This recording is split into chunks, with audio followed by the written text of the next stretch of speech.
నీ ప్రభుత్వాలు పడిపోలేదా? 2004లో ఓడిపోయి 2009లో ఓడిపోలేదా చంద్రబాబు నాయుడు? ప్రభుత్వంలో పడినంత మాత్రాన రాజకీయంగా ఏం జరుగుతుంది?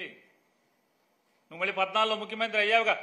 ఏనాడైనా చంద్రబాబు నాయుడు ప్రభుత్వంలోకి రావాలంటే ఎవడొకడు కలుపుకోవాల్సిందే.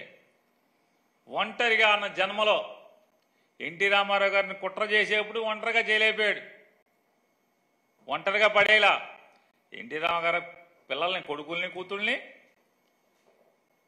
తోడళ్ళని వీళ్ళందరినీ కలుపుకునే ఆ రోజు ఎన్టీ రామారావు గారిని కుట్రతో పడేయగలిగావు.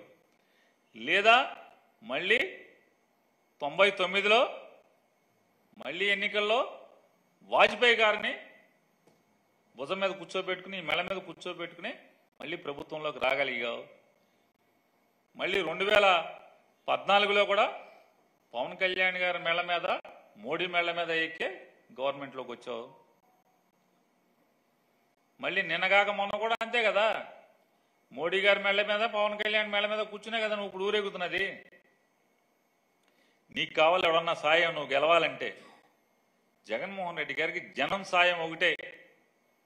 ఈ ఒంగుళ్ళు దూగుళ్ళు బ్యాచి, జంపు జిలానీలు ఎవడు అక్కర్లా జగన్మోహన్ రెడ్డి గారికి. జగన్మోహన్ రెడ్డి గారు తయారు చేసిన వాళ్లే నువ్వు ఎవరైతే కొనుక్కెళ్తున్నావో, ఈ కొనుక్కెళ్లే మనుషులందరూ కూడా జగన్మోహన్ రెడ్డి గారు తయారు చేసిన మనుషులే తప్పితే ఇవాళ వారికి ఏ అర్హత ఉందని తీసుకెళ్తున్నావు? అర్హత లేకుండా ఎవరిని తీసుకెళ్తలేదు కదా. ఏ పదవి లేకుండా ఎవరిని తీసుకెళ్ళావా? పదవి ఉన్నోడిని తీసుకెళ్తావు. ఆ పదవి ఇచ్చినోడు ఎవడు వీళ్ళకి? జగన్మోహన్ రెడ్డి గారే కదా వాళ్ళకి పదవి ఇచ్చింది.